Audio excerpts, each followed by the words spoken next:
Yeah.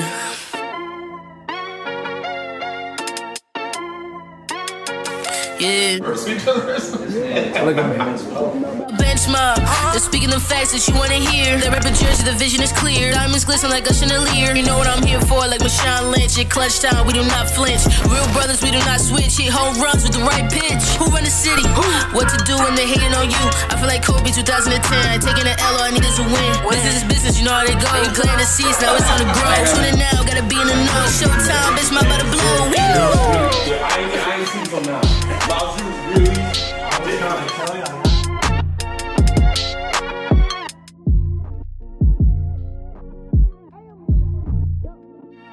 Next my podcast. What's up, bro? Bro. No. Transitioning to Kappa Facts. If y'all don't know how the game go by now, Kappa Facts, I'm going to say a statement. Y'all let me know if this is cap or facts. And then if y'all want to continue on, further explain yourself, you can do so. First one, this was something that came up before, but it was back on Twitter after the albums dropped because Jay-Z was on Donda and CLB. Dinner with Jay-Z is more valuable than $500K. Cap or facts? Cap. Give me Lies. Yeah, give me that money. Cap. Yeah, I need that $500K. Like, What we talking about? I need that $500K. Word, They was on Twitter talking some nonsense. unless he's writing a $500,000 check at the end of the dinner, then I mean, Right. he's giving me knowledge, which you can take, but I mean, I still need that money in my pockets. Though. I need capital. Yeah. Exactly. I need the cap. Cap or facts? The Mets players giving the thumbs down was out of pocket. Cap or facts? Facts. Yes, but let me just say this too before you guys even start. Before Miles even starts, they lost for the first time yesterday in like 2 weeks. They were the hottest team in baseball. They'd won 6 in a row. They won today. They're scoring runs again. That's cool. And I'm still off that narcotic. I'm just paying attention. I'm peeking through the window, but I'm not in it yet. But let me say this about them, Bo. The Javi Baez and Lindor doing that and saying that, they have no idea who they're playing for, like what the Mets history is. You're tone deaf. You're going to an organization that has let their fans down repeatedly for the last 20, this is my existence, 20, 30 years. Okay, we're talking about a team that has been historically bad. Okay, our good years end in heartbreak. All right, so this for them to say that and to put the fans down and to even hint at that is ridiculous and is incredibly tone deaf. So it was really stupid. But they are playing better, so they took the sting off of it. When I first saw that headline, I was angry. Now I'm a little more calm because, hey, you guys are hitting the ball. You guys are playing good baseball. So let's see if it continues. Maybe they make a sneak appearance into the playoffs and see what they can do, because the Mets can make noise if they get in. They're actually a good baseball team. It's just weird. This is the weirdest team I've ever rooted for in my life. From the GM getting booted because he had the whole sexual misconduct situation going on, to the replacement GM getting the boot now because he drove home drunk from the DUI. The DUI, right? Like DUI. Just a weird thing all in all. But Mets fans they don't care about none of that. They just want to win. They're a passionate fan base that just wants to win. They don't that's it. They're tired of watching the Yankees, right? The signal of white supremacy across town go across there and win baseball games. Ain't nobody want to watch that. We want wins. I'm sick and tired of talking about the Yankees. I'm sick and tired of it. I just want wins. So if you guys giving thumbs down to the fans is what makes us go on a winning streak, cool. Keep doing that. Keep doing it. I just want to win. I don't care. Just win. If they had done that and we didn't start winning games, if the play didn't get better, then I'd be here and I would be tearing up a new one. And that's what I planned on doing. But they got hot. So let's just see how it lasts. But it was incredibly tone deaf and incredibly stupid, and all that. So that's my take. You're getting donkey of the day for that Yankees dog.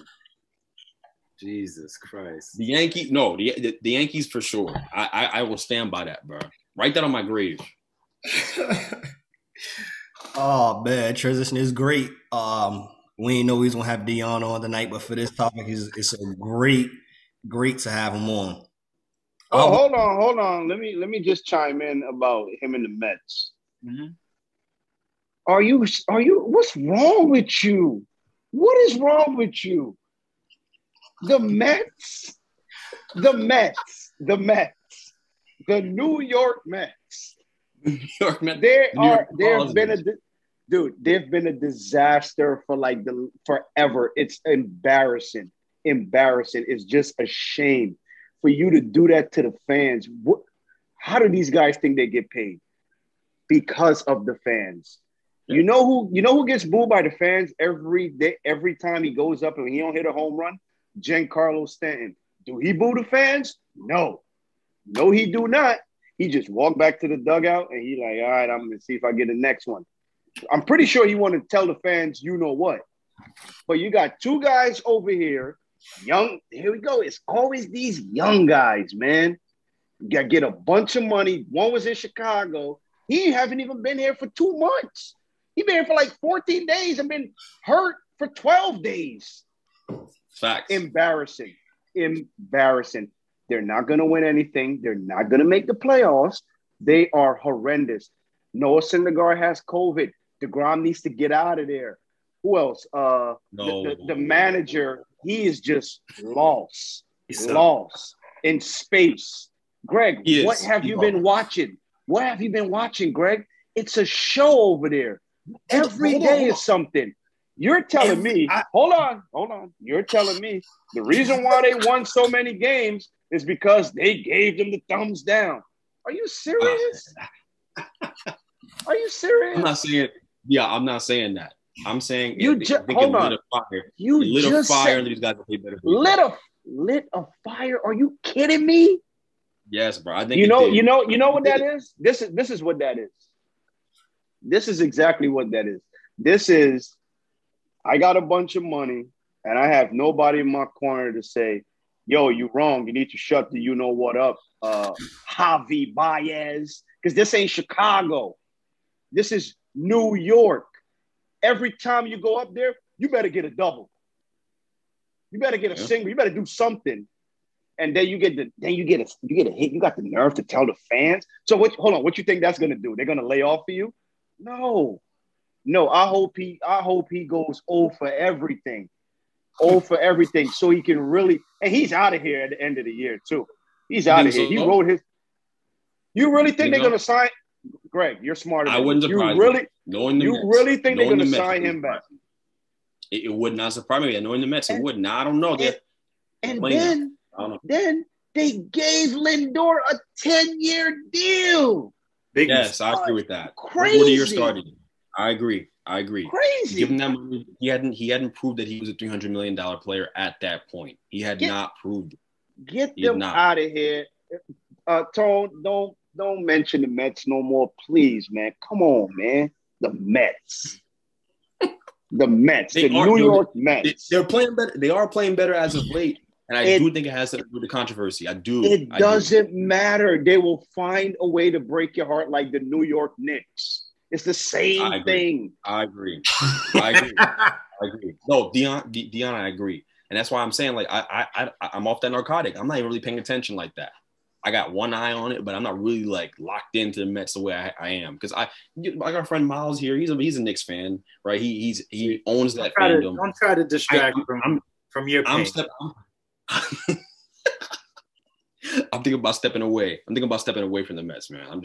I just think that overall, everything Deon said is what I would have said. Yeah, I think he said it perfectly. Deon gave us, that's it.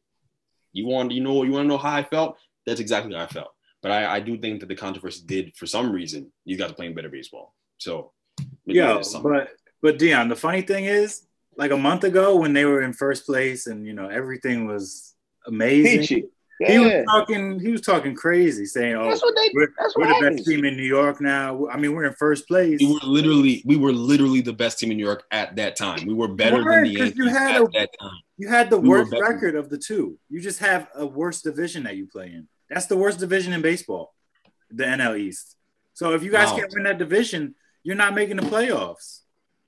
Miles, this guy knows his baseball too, Miles. I'm a baseball guy too. Don't get it twisted. Love baseball. My team's My team is the Dodgers. I've been a Dodger guy forever. Oh, look at that. He just happened to stumble on the riches, right? And Deon's a Dodgers fan. Meanwhile, this guy, Miles, stumbled onto the riches. He's a Yankees fan. We got smoked. We got smoked tonight. We lost to the Giants tonight. For the first time in y'all haven't lost in 3 months. Y'all win every game. We don't win every game. Y'all win all the time. He roots for the best team on this podcast. He sure as hell ain't the Yankees. I'll tell you that right now. Okay. It ain't that shade in there, even though who's been hotter than us. But with the Yankees, there's a formula. There's a certain standard. You saw what Brian Cashman said? We're terrible. We're not playing. Our players suck right now. We need to get it together. What do the Mets owner say? He gets on Twitter. Yo, y'all need to hit better. What are you talking about, man? If you're going to say that, say it to the camera. Cashman got right up there. He put it on him, and he put it on the players. And what happened? 13-game winning streak. That's how it's done. Not Twitter. In all the Mets' dysfunction, they've won 7 out of 8. Somehow they figured they've won the games. Okay. Yo, next topic, Tom. In all the dysfunction, I'm just saying, but unbelievable. I'm off the God. I really am. We can move on. It's cool. Talk about football. So I can talk about my New York Giants. Yo, it was great to have Deon on because we're going to talk about this topic. I was having this debate with one of my boys. Is the 3-point shot, has it become overused, abused in today's game? Has it actually messed up today's game? We were talking about, for example, AI. AI averaged 30 without really using 3-point. Now we see, and especially you could speak to this, Deon, being that you're a coach. We was out at the courts, and it just started up a conversation. We were seeing kids, they come into the court. It was different from me growing up. We started off with form shooting and then reached out. That's how you started off before you played. They're starting off shooting from half court. Everybody want to be logo Dame, logo Steph. One shot on it. You know, I don't even know where to start, man. You know, the one thing I'm going to say is this. I love coaching, man. Love coaching because you get a chance to interact with kids and you get a chance to connect with them on a different level and you get to watch them grow. But I won't say it's abused or misused and nothing like that. I think it's more so along the lines of people are just parents and some players are a little out of touch. That's what I'll say. You can be effective and be a really good scorer without shooting a lot of 3-pointers. Just like you said, Iverson, you know, he didn't shoot a lot of threes. I don't know what his 3-point percentage was for his career off rip, but guys like Curry, Clay, those guys are specialists. That's what they do. They understand their role. And I tell kids all the time, try to perfect something. Don't get caught up with, I gotta play the 1. I gotta play the 2. I gotta play the 3. No, you can't play the 1, 2, and the 3. You're either going to be a point guard where you get people involved, know what they're supposed to do, or you're going to be a guy that rebounds really well and can make a layup, or you're going to be a 3-point shooter. You know, I'll give you a prime example, my son. And you guys are going to get a chance, Greg is going to get a chance to see firsthand. We work on shooting every single day. Every single day. Deon is an exceptional 3-point shooter. I'm not saying it because it's my kid. He is. He can shoot the ball. He's thin. So being that you're not fully developed as a teenager, strength-wise, you worry about other parts of your game, like, I can't get to the basket.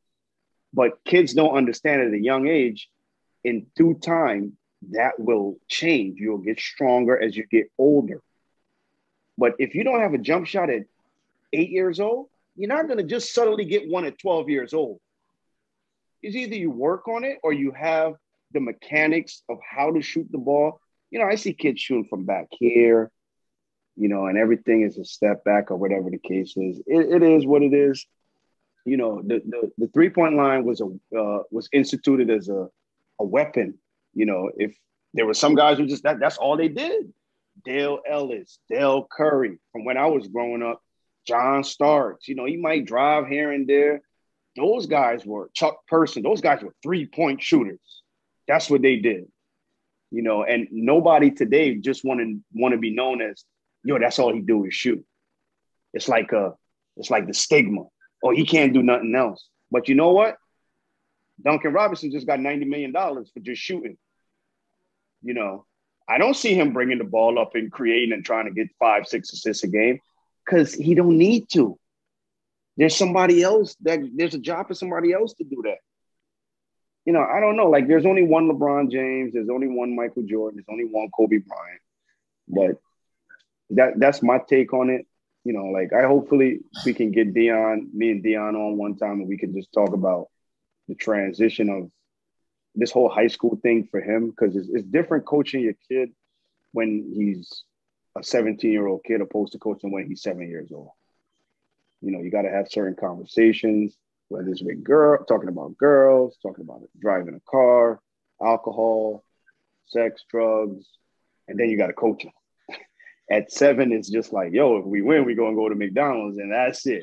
It's not that right now. So you're developing a man and you're trying to, have him around good people. That's why guys like Greg is around, because, I'm mindful. And not just because of Deon, it's just all the kids I have. I want good coaches around the guys that I coach, So it's tough, man. It's a lot. But I'm happy to be a part of it. I tell people every day, I'm so lucky and blessed to be able to coach my kid.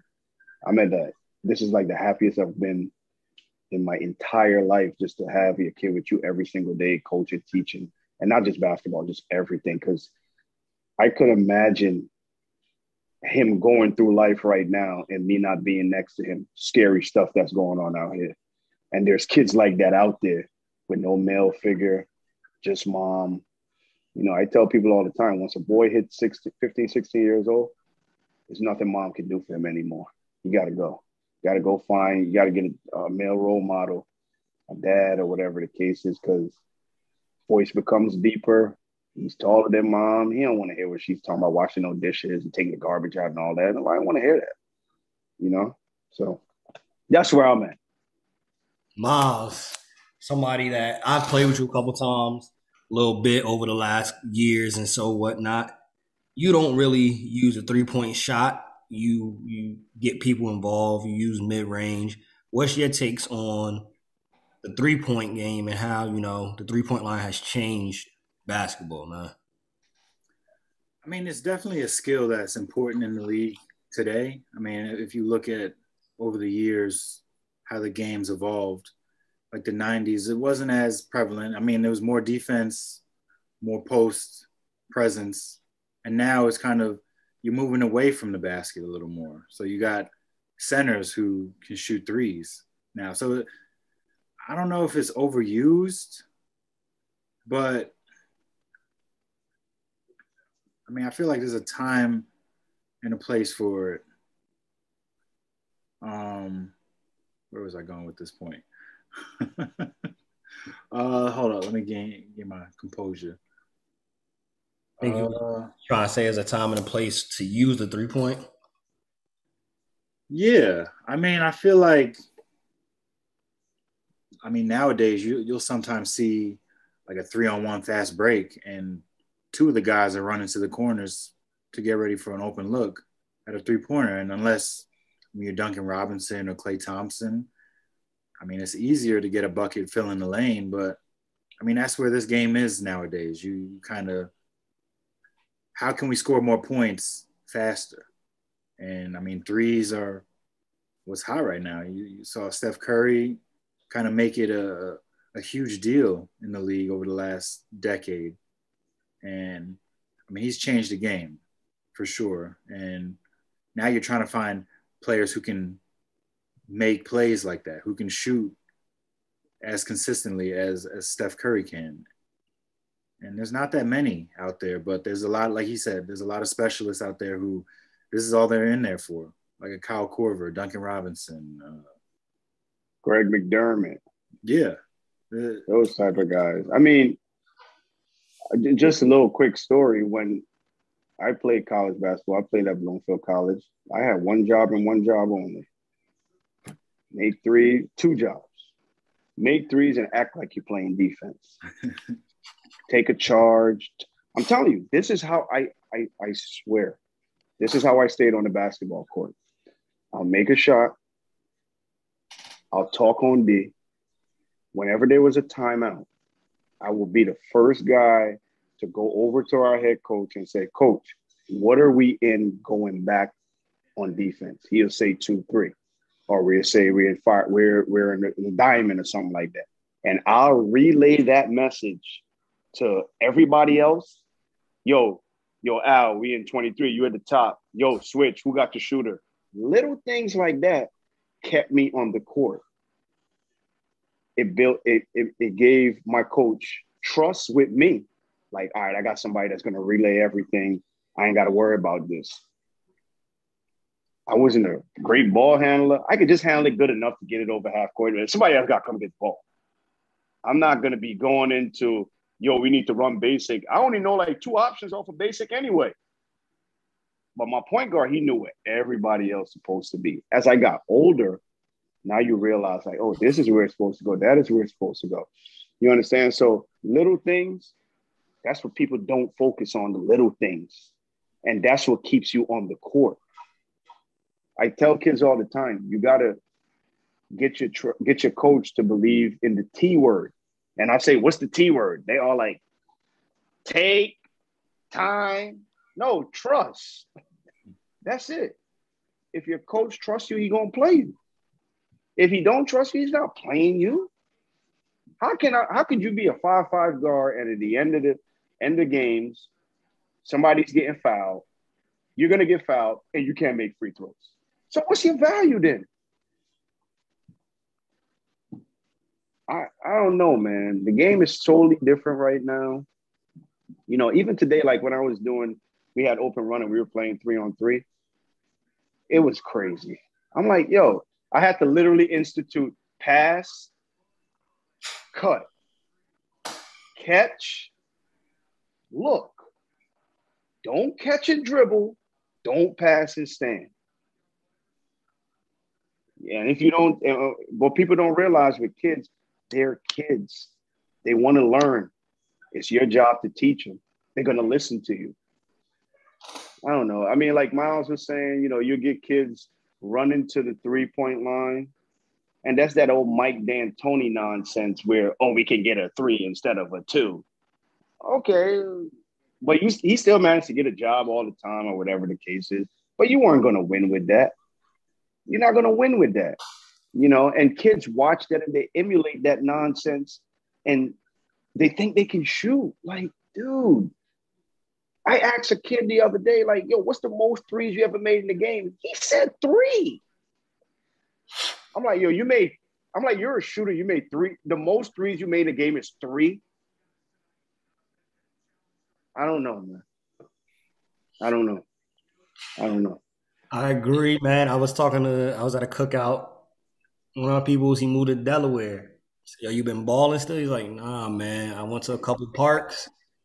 Everybody's doing the dribble for 45 seconds, and everybody wants to shoot threes.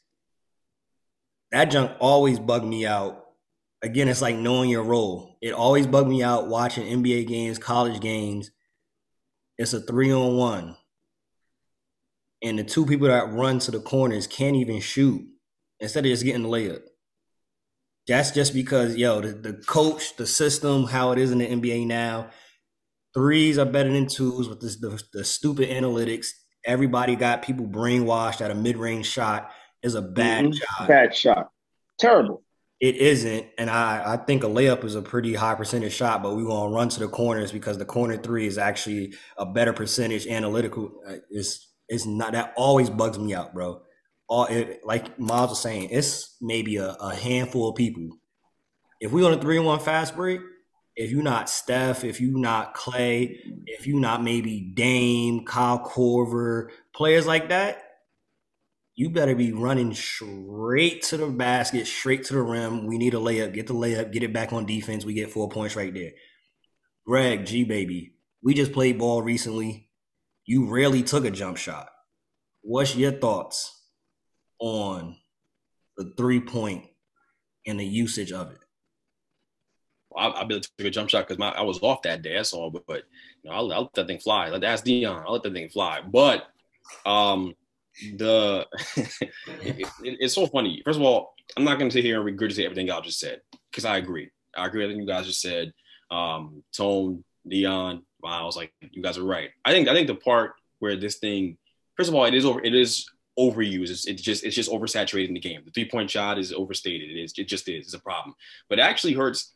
You guys haven't talked about it. The defense is where I see it hurting teams a lot because teams are now trying to run guys off 3-point line, or now they're not guarding the pick and roll the same way. So you're not even really guarding the roller. You're really trying to run the guy to the 3-point line. You're playing drop coverage. So guys like a CP3, and I'm talking about it from the NBA level, but this is all levels. But CP3, D'Angelo Russell, guys like that get to the mid-range shot, and they'll take it all day because this is a wide open mid-range shot, right? So it stinks because you're not even getting the same intensity defensively. You know, these games. Okay. Hey, Okay, bye. You know, the intensity. The intensity of the game defensively is dropped off. So I think that's where it hurts a lot too. But yeah, you get away from the fundamentals, just focusing on taking that 3-point shot. It's an important part of the game for sure, but there's so much more to basketball. Take a higher percentage shot. I mean, look, the reason why I wasn't taking threes that day or taking a bunch of jump shots because I had Chris on me, and I can get a bucket whenever I want. I can get a layup whenever I want. So why not take the high percentage layup? Chris can't guard me, and he's not even here to defend himself. He deserves this. Bill, not like that. Yo, so, yeah. Yo, something I said, even when Greg is hilarious. Chris was playing, right? So I before you transition, I just want to allude to that, and I've always said this. Chris was like, yo, I'm going to challenge you to shoot. How I view it, and I think I heard Kobe talk about this. I heard Isaiah Thomas talk about this. I dictate what the defense do. I'm not letting you dictate it. If I know you can't stop me from getting a layup, even if I'm Steph and I know I can shoot, I'm going to get the layup because I'm telling you what you're going to do on defense. You reacted to me. I'm not reacting to you. And that's where I think, the different offensive players are at. They are not looking to react off of the defense. They're flowing, and the defense has to react off of them. So once I set my move up, and then I see what you did based off of what I just did, all right, now I got the counter move. Now I come here. Now I do this. Now I pull back. Now I do a step back, James Harden style. I think that's how it should be concerning that. Good conversation on that, the 3-point shot. We could talk about where the game is at right now all day. We're going to transition to flag on the play. Go ahead. Hold on, before we go ahead. I just want it to be known, and this needs to be out there. I hold the record at Bloomfield College for the most 3-point shots made in a game and most attempts, 10 for 17. It's been standing since 2004, and it's going to be standing for the next 20 years probably, because these guys don't know how to make 10 threes. It was a great night down in Philly. Go ahead, my bad. Great night, man. I'm telling you, bro. I hit the first one, and I'm like, well, I got the 6. And they was like, yo, you got 6. I'm like, yo, I'm trying to get 10. And it was like nothing was going to stop me, but I had my teammates behind me. It was just – and I took good shots, too. I wasn't no forced 40-foot or nothing like that. I was towing the line, a couple of them. But it's 10 threes, man. I tell kids, you don't believe me? You know what you can do. Just go. Y'all got an iPhone and all that. Not y'all, kids when I'm talking to them. Go check it out, man. So I talked to my son. My son, he was saying that, I'm gonna get it. I'm gonna break the record. He's like, you're not gonna be the only one. I'm like, I would love nothing more than you to get 11 threes in the game. But you got to do it the right way, And Greg is gonna get a firsthand look and see how I do things and how practices ran. And, it's a little crazy. You know, I can be a little bit over the top sometimes, but that's what we need with some of these kids, man. It's too much. They dictate how the coach gonna coach. I can't get with that. I can't get with it, man. If I'm the coach, if one of you guys send your kid to me for me to coach your kid, and your kid is telling me what to do, I'm not helping y'all as parents. And I see a lot of that that's going on today. You know, it's embarrassing, man. It's embarrassing. My bad. Go ahead. Nah, you good. We got 2 more topics before we close out. We're going to do flag on the play, and then we're going to talk about these NBA over and unders when they come to the wins. There's some surprising ones up there, some ones that we might have to be disagreeing on. But flag on the play, I read off a statement, I read off a headline. You can choose to accept and you talk about it, or you can choose to decline and we keep it pushing. So I'm going to read a headline from a story, and y'all let me know where y'all want to go with it, accept or decline. Bishop Sycamore, fake team that ended up on ESPN. Accept or decline? Accept, bro. What a flag at? All I'm gonna say about this, we can move on quickly. All I'm gonna say is, and y'all go down and give y'all takes. Yo, could you imagine being like 29 years old, working your shift at AutoZone and going to play IMG and then tearing your ACL? Hold on, is that true? Did that really happen? Did that really happen? Like, seriously. Yo, is that? I'm giving you a hypothetical, bro. But these are like mechanics and just older. First of all, they're an older team and they got washed. Yeah, they was getting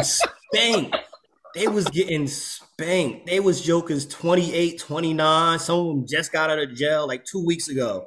And they was getting spanked on national TV. It's layers to the story, man. It's layers to the story. They got spanked. They were older. These are dudes that have everyday regular jobs. I think the coach was in and out of prison. I think I heard. Coach on the run right now. The 2 coaches are on the run right now because they was writing bounce checks at hotels. And then hold on. Another layer, ESPN asked no questions. ESPN ran that game on TV with asked no questions. No questions asked. They ran that. And now we all know about Bishop Sycamore. I mean, thank you, ESPN. That is hilarious. That was so funny. Oh my God. That's hilarious, bro. I can't even do it. Priceless, bro. To ESPN to actually air that, bro, and not do the research. Ain't nobody heard of a Bishop Sycamore ever. And they let that air on national TV. For real. Great. I got nothing to say about that. Absolutely nothing. That's embarrassing. ESPN, that's what you get.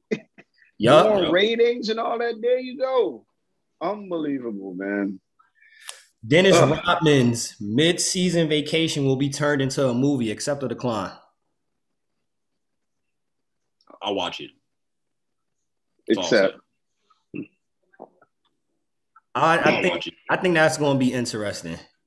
Just the whole, if they get the right person to actually produce and direct it, and they write down like a nice little storyline to it of showing just the whole process and the mindset of him coming to the point of leaving the team and then going to Vegas. I'll watch it. Yeah, I think it's going to be interesting. Yeah, it'd be interesting.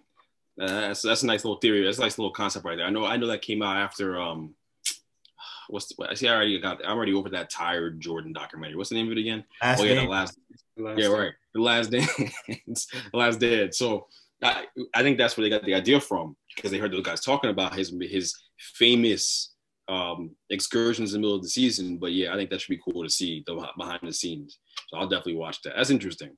It's a good idea. Did you say you're tired of the last document of Michael Jordan? That's what you said? I got nothing else to say, man. Go ahead, man. It's crazy. It's crazy. This is the world that we're in. Just wait till Bron's documentary comes out. Just wait. That's gonna be a while. Watch it, Deon. What's it called? Passes? So disrespectful. So disrespectful. Passes. That's the goal you're talking about right there. Passes. Yo, why do you keep passing the ball? It's gonna be called King's disease. That dude is crazy, bro. Yo, how many championships has LeBron won, yo? 4? Don't act like you don't know. You know. Don't you know? All right, You know. 4. How many times has he been to a finals, bro? 11 here or 11? What we talking about? 11? That's crazy. How are you 4 for 11? That's crazy. Michael Jordan and Kobe Bryant would have killed themselves. Especially Mike. Mike would have been like, yo, I don't want to be associated with none of y'all dudes. None of y'all. But that's LeBron. That's greatness. 4 for 11. That's greatness. That is greatness. That is great. We can't do the Mike MJ versus LeBron tonight. We can't. I don't. No. There's no comparison. But you know, this is why. You see what he's doing. Let me ask you this. Can you wear a pair of LeBron with jeans? No. You cannot. No, you cannot. You can wear a pair of Jordans though. Yo, okay, crazy. That's fair. That's the funniest. That's the funniest thing I ever heard. That's the funniest thing I ever heard in this conversation. You cannot put on a pair of LeBron James sneakers with some jeans, bro, or a suit. Yeah. You look crazy. You can't wear Jordan with a suit. Yo, you can wear Concords with a suit, actually. No, Jordan. You can wear any Jordan 1s with a suit, 2s, 3s, 4s, and any Jordan. What? The shoe is unmatched. There's no one will ever come close to that. The shoe is unmatched. Last one for flag on the play. Tyson Gilbert cut off his penis to throw it at the cops doing a high-speed chase. Accept or decline? Decline. Oh, shit. Yo. What? Let the record show. Let the record show this was not a black man. No, it was a Tennessee man was in between a high-speed car chase. Before the car chase started, at some point he decided to get outside of the car, bloodied. The police officer said was bloody from waist down, threw it at the cop, and then drove off and continued on a high-speed chase. Yeah, that's the stat on this. That was already too much for me to hear. This is the sickest. Yeah, that's the most sick thing I ever heard in my life. And I saw a dude on fire last night. I saw the headline. I had to run it by that. I just saw it was something crazy. I didn't expect any of us to actually talk about it in detail and give our opinions on it. I just had to throw it out there because that's what we doing now to try to get away from cops. That's what this is. And now you in jail without your stuff. Without your stuff. NBA, they have released. Season isn't here yet, obviously, but the teams pretty much are set. You got a couple players that still might be added, like a Lance Stevenson, Monte Ellis, Isaiah Thomas. They're all going around doing tryouts and different workouts for different teams. So you might get some additions right there. LaMarcus Aldridge just got added to the Nets. So teams are pretty much set in stand. We're gonna start off since we went there. Brooklyn Nets. We don't really got to touch on the over and under for these trash teams. It's nothing to talk about with them. But Brooklyn Nets, they have the over under for the Brooklyn Nets is 56.5 wins. Y'all going over? I agree with that. Over. I agree with that. Over. Miles, don't sit there smiling, bro. You see, Miles, we talking about basketball. This is where you got stopped. You talking baseball, you can smile. Basketball is nothing to smile about for you. So, that's all cool. 56 wins, but that's depending on if they stay healthy. Right. Miles, take the over. Miles, take the over. Don't take try the to over. Oh my God, I got to put my faith in Kyrie, who he come and go as he please, and Harden, who. He's a strip club. Harden gonna be there. Harden's track record is speaks for itself. The guy plays games. He does not get hurt like that. These last couple of years have been an anomaly. He's healthy. The other two have been out, in and out the last couple of years. Kyrie always been in and out, but KD, if Kyrie wants to go burn some sage one night and not play a couple nights, fine. I got James to hold it down. I am straight. Yo, Nets are gonna win above 56 games this year. Yes, they will. And taking the under don't make no sense. You're only taking the under if you're overthinking it. Okay, that's what I'm saying. Like you're only taking the under if you're overthinking it. The Nets are going to be injuries. Injuries are overthinking it. I mean that was the main thing with this team. If you're counting on injuries, are you saying are you counting? I'm not counting on injuries, but that's a part of the game. Like you act like in sports, people stay fully healthy. That can happen to any old team. I think the Nets are going to be healthy next year. They're going to win. I think they're going to be in the NBA championship. They're going to deal with LeBron. We'll see how that goes. But that's how that goes. That's how that goes. Oh, I'm with Miles. I'm going with the under just off the simple fact of not per se injuries, but Kyrie is the X factor. There's been reports where his teammates even, like they say, inner circle, Kyrie are the mindset where they think he might retire early. With that type of mindset, Windhorse is nonsense. I know that report. It's Windhorse reporting that. Kyrie not going nowhere, man. Regardless of the fact, Kyrie missed a couple games this year for personal reasons, which ain't nobody knocking your mental health and everything that was going on with civil rights and, you know, black people being killed by the police for no reason. That's a factor. That's a factor for me. He might not be here for 5 to 10 games. That's true. That's true. We can still win without him for 5 to 10 games. It's the Nets. They're loaded.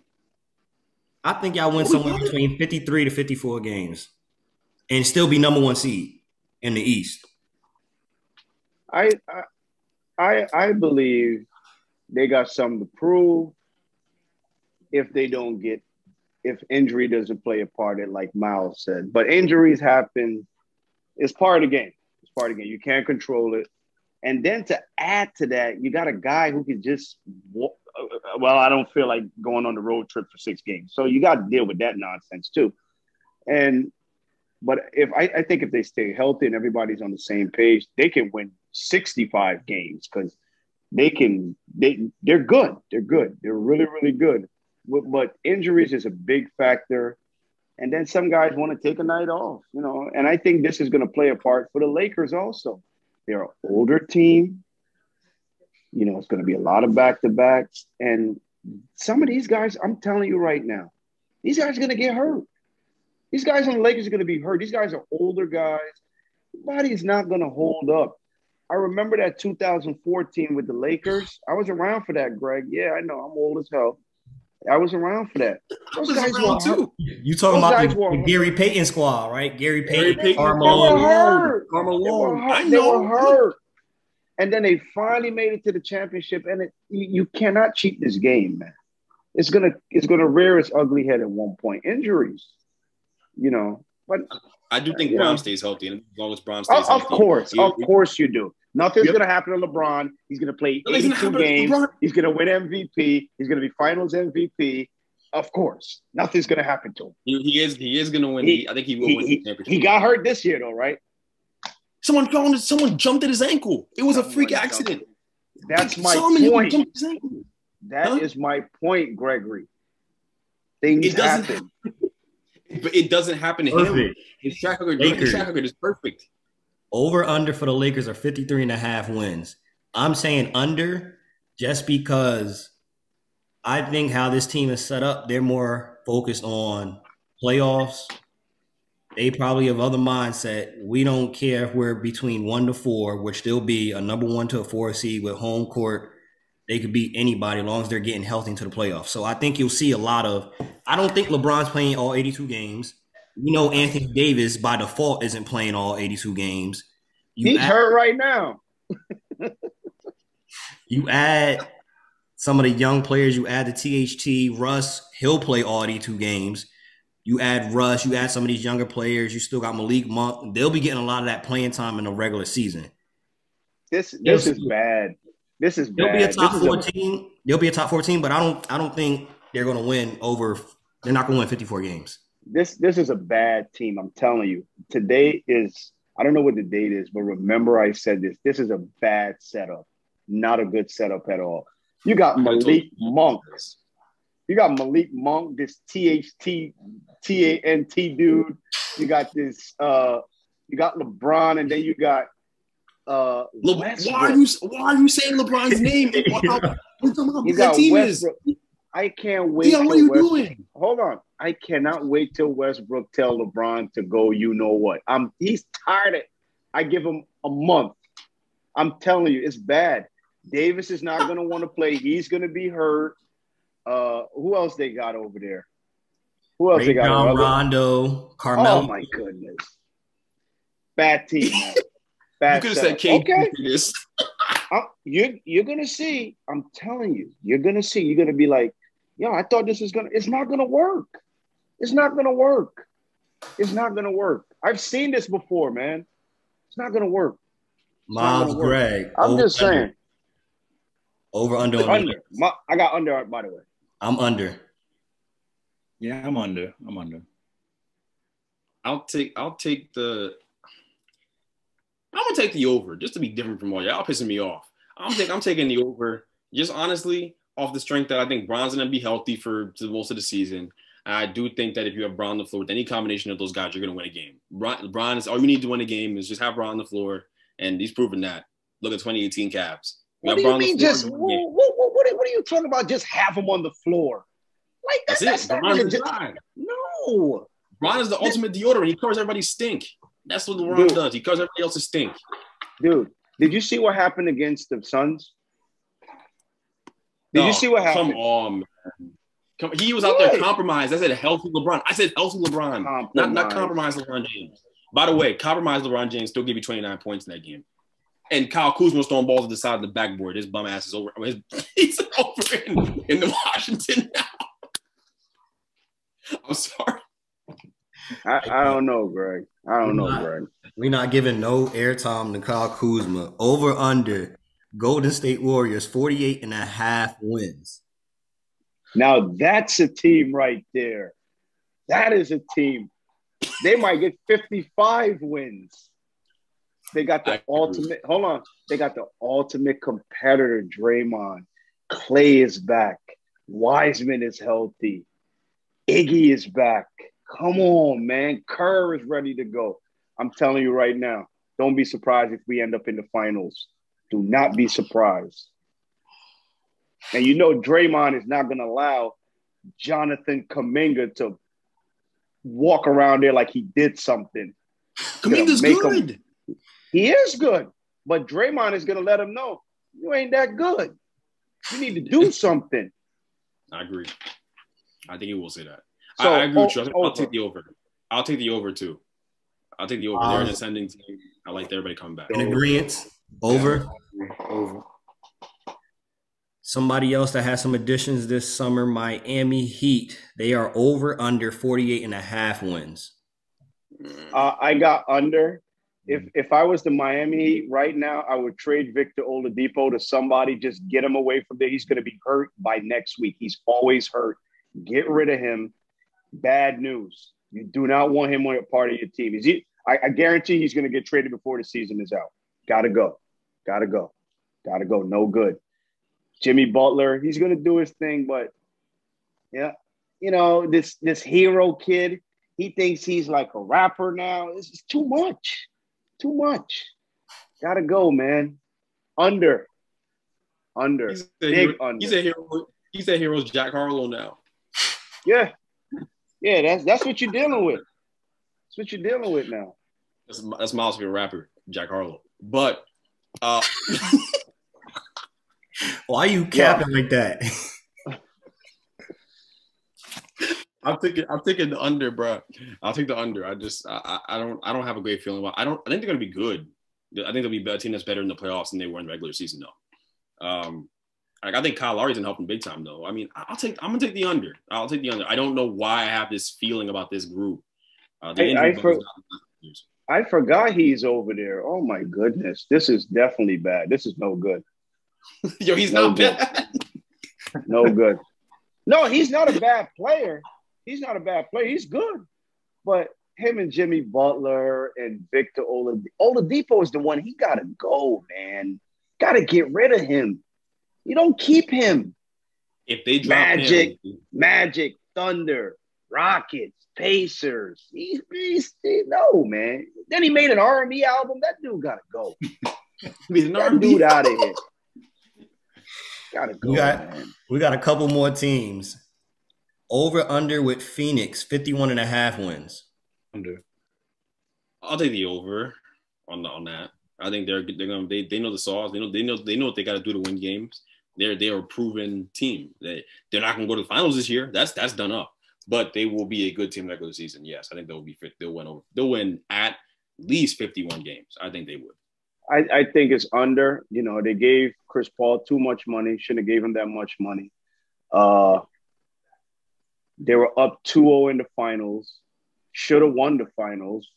They found a way to lose 4 straight games, and that goes on Chris Paul, veteran guy. You got to find a way to bring those guys together. So they're gonna, that's gonna be lingering with them for the rest of his tenure there. It's just you don't go up 2-0 and then all of a sudden you forget how to play basketball. Like, come on, man. I'm tired of Chris Paul too. Tired, man.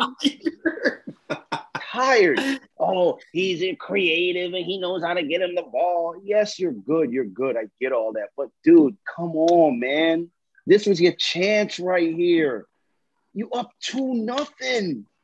You lost? And then they gave him the money. This is unbelievable, man. Losing to Giannis does especially stink. I agree. Unbelievable. Speaking of Giannis, we got 2 teams left. Over under Milwaukee, 54.5 wins. I'll take the over. I like the over. They always win a bunch of games. And, let's see. Let's just see if this revamped Giannis shows up this year. That's all I want to see. But, yeah, I think they'll win. They were winning when Giannis couldn't shoot. So, I guess – or shoot free throws. So, yeah, I think they'll win over 54 games. Yeah, I think so. Miles, what do you think? I like the over. Yeah. And that's the same I like the over also. I got a newfound respect for this Greek freak dude. See, what he did in the finals was great, man. He willed them to the championship. It was good. It was nice to watch. Good for him. I'm happy for him. I wasn't a big fan, but now I like him. He stayed. He didn't try to get traded and all this nonsense. And that's always good when you could, win a championship with the team that drafted you. That's, you go down in history. You're part of the lineage over there. But yeah, they should win a lot of games. Drew's good. Middleton, I'm not a big Middleton fan, but they find a way to make it work. Not every player gets a chance to stay with the team that drafted them, and they end up getting a super team anyway. So, God give them credit for that. Now, is that really a super team though? Like, come on, man. I don't think so. Like, it's Chris Middleton and Drew Holiday. Is that a super team? Chris Middleton. There were points in the season last year where Chris Middleton was better than Paul George throughout the playoffs. I don't know. I don't hear anyone arguing. I don't hear anyone saying I'm wrong. We talking about Paul George here. We had this discussion. We had this discussion though. I told you Bucks isn't a super team. I told you that. I think they're a super team, bro. You was trying to convince us. That's not. So you think? This is my life though. You think CLB is the best album ever? So I don't think CLB is the best album ever. Hey, yo, we of course got to end off the last team just to show love because we talked about everybody's team on here. The over-under for the New York Knicks, 41.5 games. Over-under. Deon, you see how Antonio, they were throwing. They're not even in this class of teams. We just talked about championship-level basketball teams, and we do the New York Knickerbockers in here. I don't want to hear it, Mr. Met. I don't want to hear it. I'm no longer Mr. Met. Mr. Met. I'm no longer Mr. Met. That's all I'm gonna say. Yo, you're taking the over. Miles, over, yeah. Taking the over on that? You don't think they got better in the offseason? How many games they won last year? 41? 42.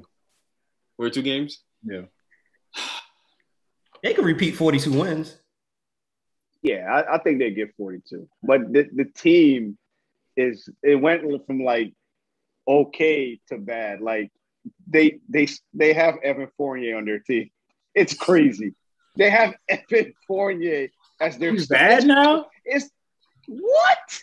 He was cooking Team USA for like 30.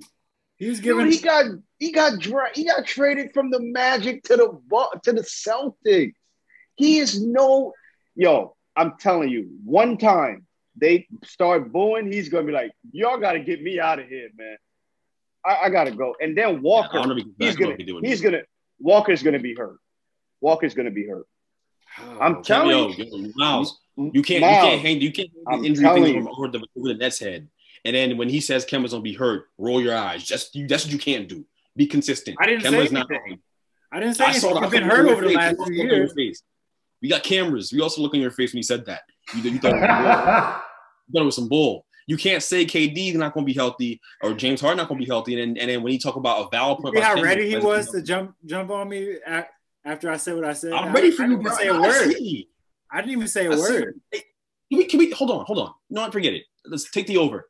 Am I gonna see improvement from RJ Barrett? Am I finally gonna see like real improvement from RJ Barrett? Is he gonna validate being the number 3 pick in that draft this year? Please answer that question. Well, he didn't improve last year. He shot over 40%.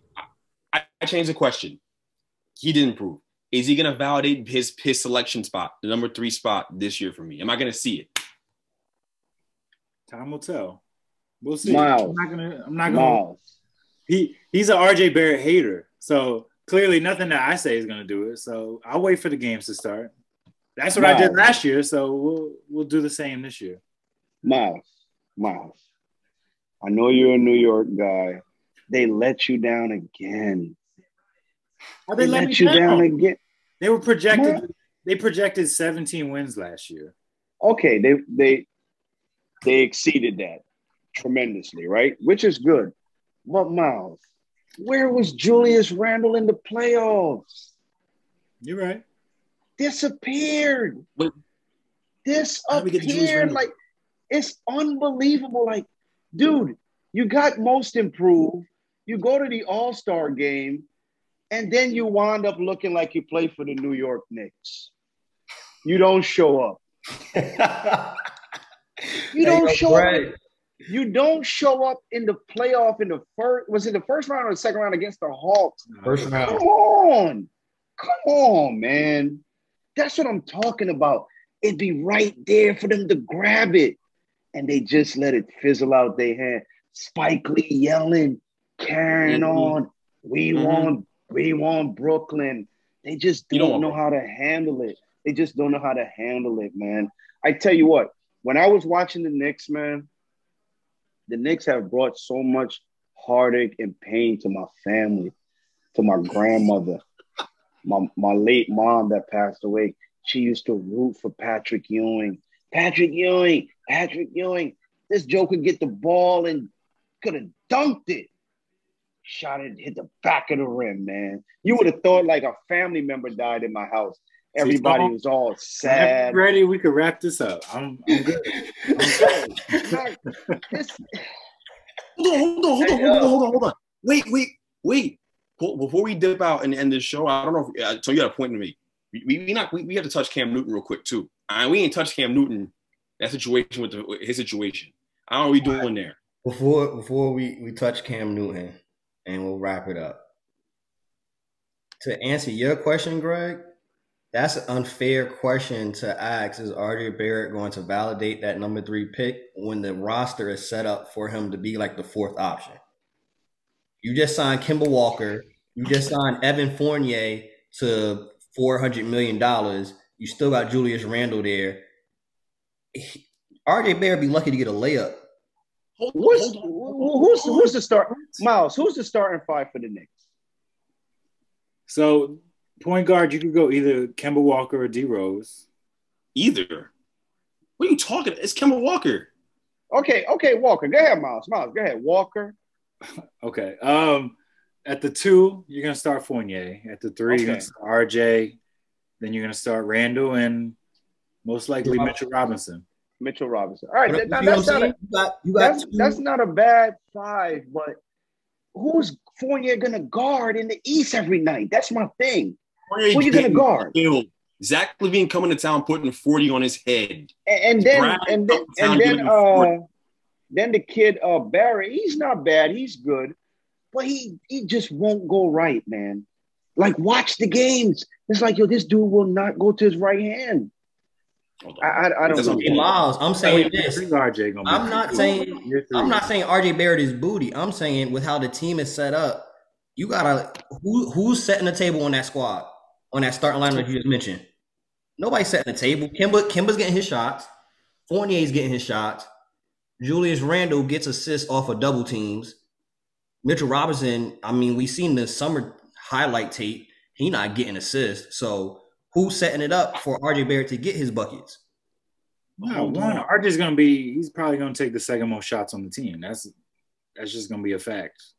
And then Fournier's out there to open space for him. He's a spacer.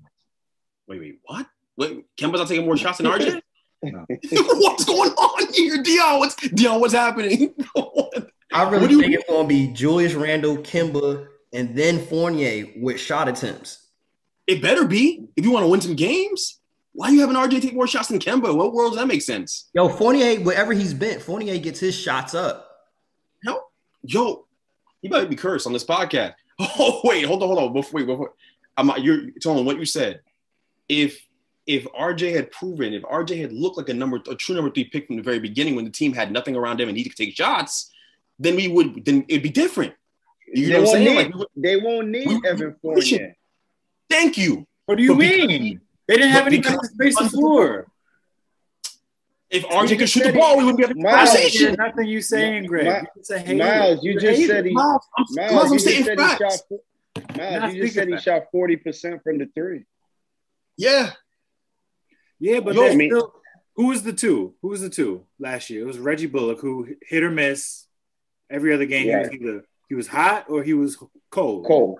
And he was really out there for defense. So it's like, if I can't rely on you, then that's an extra guy who can come over and help on RJ driving to the basket or trying to look for somebody who's open. I know Greg, he got the I ate ass face, but that's the facts. That's the facts. The main point is, bro, and every Knicks fan that listens to this podcast can say this: RJ has not validated being worth a top 3 pick in any NBA in the NBA draft. He's not that dude. But this is my point. We're gonna transition to Cam real quick. We're gonna talk about Cam, but this is my point. Oh, you're saving him. You're saving him. You're not saving me. You can't have the conversation. You can't have the conversation at this point. Like you and Deon just said, if RJ Barrett did what was expected, they probably aren't in a position to sign Evan Fournier, which is my point. We can't have that discussion anymore. He's never going to be in a situation to validate him being a number 3 pick anymore.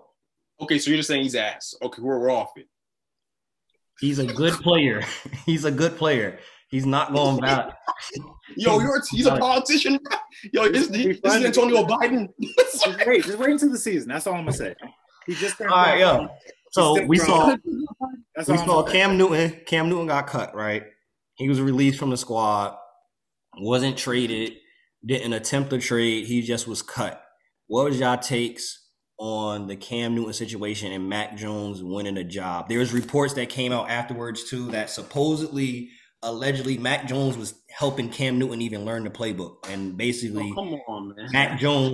Mac Jones was better prepared than he was, and of course mix that up with him being out because of COVID and refusing to get the vaccination, which caused issues last year. They won't say it, but many believe that was the last straw for Belichick. Like, all right, I can't. Well, being a Patriots fan that I've been since I was a young boy, he root for all the winners. Deon root for every winner there is. This guy. The first football jersey I ever had was a Ben Coates jersey. Look up who Ben Coates was. He was a tight end for the Patriots. I got that jersey in 1991, and that's been my team ever since. So Mac Jones is Tom Brady. Is the new Tom Brady. All right, he's going to be there for the next 15 years or whatever the case is. Cam Newton is not our type of guy. He was never our type of guy. It was just a quick fix to see what we could get. You know, Cam is too much about Cam. We don't do that. You got your hair, your suit, your hat, none of that nonsense. And that's what he's about. And to add on to that, this joker don't want to get vaccinated, man. I don't know if you guys are vaccinated, but it makes life a little bit easier. You could do certain things. You don't, if you get hit with COVID, it's not as strenuous on your body. You know, if you have religious beliefs, you can't get vaccinated. And if you got allergies or this, you don't want to do it. But it's like, Cam, if that's the sole purpose that they didn't want nothing to do with you, and he keeps saying it's a personal choice. All right, you're right. It is a personal choice, but we don't have to keep you here. So that's what you get. His career is probably over. He's not a great passer. He's a great, running quarterback guy, MVP in 2015. Great. He was great. But the thing that I'll never forget about Cam Newton is when they played in the Super Bowl, when they played the Denver Broncos and they lost, and he had his hoodie on and he's mad and he didn't want to talk to the media. That's the guy that I remember. Sore loser. So this is what you get. This is what you get. You think so? And I hope none of you guys feel sorry for him. Oh, he's good. So Mac Jones, this week I forgot who we opened up with.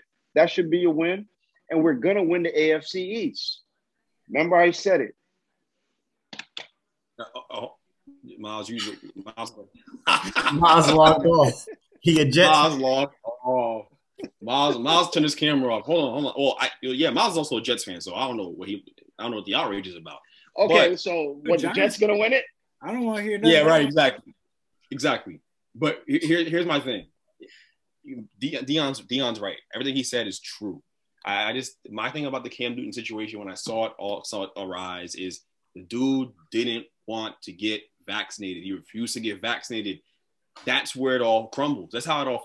I mean, look, Mac played great. There were times in the preseason where I saw Mac play, and I had to eat some words on Mac. I was making fun of Mac. It's been well documented how I feel about Mac Jones. He looked like Tom Brady on some of these throws for real. He really does look like Tom Brady on some of these throws. Like it's this time when he put the Giants in that third preseason games, there were some throws I was like, that looks like Tom. Like throwing the ball in the seam. That's why he logged off, because it was against the Giants. No, I'm a Giants fan. He's a Jets fan. I don't know what. Okay. We're gonna find out. I'm gonna hope to hear from Miles again about this. I do want to hear what the outrages was about. But the Cam, you got to get vaccinated. Cam didn't get vaccinated. It put his job at risk. I've been saying this forever to anybody who knows me and on this podcast. Vaccines are going to become a requirement in all walks of life. So if you're not going to get vaccinated, yeah, you're liable to be out of here. Carson Wentz had the foot injury. He's finally back healthy to play. What happens before the season starts? He goes on COVID reserve. Why? He don't want to get vaccinated. You're a liability. You're a liability if you're not going to get vaccinated. What are we talking about right now? And then Belichick's irresponsible, because Belichick, after the fact, is going to come out and say in the press conference, they asked him, hey, you cut Cam because he didn't get vaccinated. He's going to say, well, there's no evidence to substantiate the claims that people being vaccinated stops them from getting COVID. We've had plenty of guys who had the vaccine who got COVID. Bro, the numbers are out. If you have the vaccine, you are 7 times less likely to catch COVID.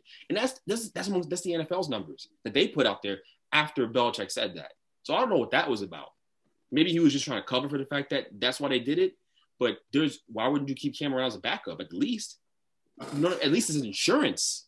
That's the thing I find interesting with it.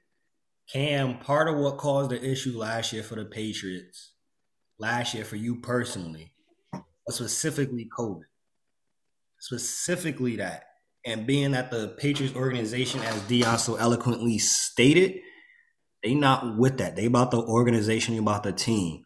And the fact that you are in the position again where you're not able to play because of COVID, which caused issues last year, because they were playing pretty decent. They could have probably still won the division if it wasn't for that COVID outbreak outside of their players that did not show up. They were still playing pretty decent because Belichick is really that guy.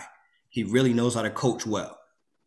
And again, we back here next season. It's a new season. And you out already because of the same situation. What do they say about Belichick? What do you say about Belichick? You don't like people who make the same mistake twice. Cam makes the same mistake twice. Now, there wasn't the vaccine the first time. But he came back and he admitted that COVID had an effect on his play. He wasn't breathing the same. He said there were all types of crazy side effects. And then you're gonna risk it again this year by not getting the vaccine. Look, let me tell you something. That's the best. This is a societal issue. It's bigger than football. But in terms of football, in terms of this in the workspace, you're gonna start seeing some real penalties be out here because people who don't get vaccinated. You don't get vaccinated, no one's gonna feel sorry for you. No one's gonna, and no one's gonna feel sorry for Tampa. The bigger picture. What team gonna want to sign you if you're not vaccinated now? And we're signing you. We're gonna sign you for you to possibly not play. What's the point? Or infect the rest of the team with COVID? It's an unnecessary risk for an NFL football team. Why would I do that? Why would I do that? How the NFL is setting it up? Yo, if we gotta reschedule your game and we can't, y'all just not getting paid. We're not paying the players. The game is canceled, and y'all taking away checks. Watch how different. I can't wait till it happens with the Bills, with Beasley or somebody, or Kirk Cousins. Watch how soon, oh yeah, I ride for my teammates. You taking checks out of my pocket? I'm not able to feed my family because you didn't want to get vaccinated? Watch how soon I'm not rocking with Kirk. Who? They'll be fighting in the locker room. No, we fighting. As men, you're taking food out of my pocket. You're taking food out of my child mouth because you want to get vaccinated. It's selfish. You're not thinking about people around you. Meet me after practice. Meet me after practice, straight like that. Just wait, brother. All seriousness, just wait. And by the way, I will say this: we could close on this. I don't know if Miles is gonna hop back on here or not. I don't know what we about to do. You know who is vaccinated? Daniel Jones. You know what the Giants gonna do? Go 10-7. Just let you know. So that's all we gotta say against the Denver Broncos. We go 10-7 this year. Huh? How are we talking about the Giants now? I was on close. You ain't come back on the screen. I didn't know what you was on. No, go ahead. Because y'all made some good points. So go ahead. Miles, finish us out. Miles, where was you at? No, Miles, go ahead. I want your take. Well, no. I was just perplexed by him saying that they were going to win the division. But. Wait, why couldn't they win the division? Why not? The defense is great. Miles. The defense is great, but who do they have on offense, though? There's no Edelman. There's no. Miles, that's why. Miles, I thought you had to go to the bathroom or something. That's why you logged off because I said that. That's bro. It's crazy. Are you serious? That's a loyal Jets fan. That's a loyal Jets fan. My bad, Miles. My bad. Bro. Hey, Deon, do me a favor, real quick. Ask him how many games Jets are going to win this year. Just do it. I won't even mention that. 6.5 that we projected. So you already said what? Oh, no, but when I talk about the Giants, I'm crazy. Just man, because you're a delusional fan who thinks Danny Dimes is nothing but a reject.